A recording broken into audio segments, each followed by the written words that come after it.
Hello everyone. তো তোমরা মায়ের আশীর্বাদ করার ভিডিও দেখেছো। এটা হচ্ছে বাবা আশীর্বাদ করার ভিডিও। তো আমার জন্মদিনের দিন বাবা সকাল থেকে বাড়ি ছিল না, বাবা গেছিলো কাজে। তো মা আশীর্বাদ করেছে।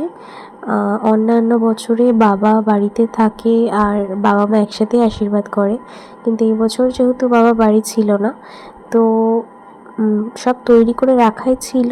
বাবা বাড়ি ফেরার পরে রাত্রিবেলা আশীর্বাদ করেছে আমাকে।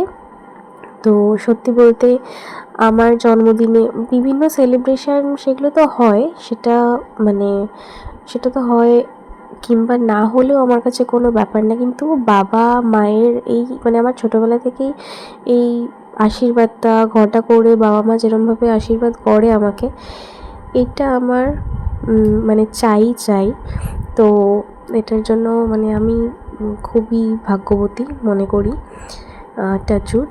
তো বাবা এখানে বাড়িতে আসার পরে রাত্রিবেলা আশীর্বাদ করলো। তারপরে আমরা কেক কেটেছিলাম।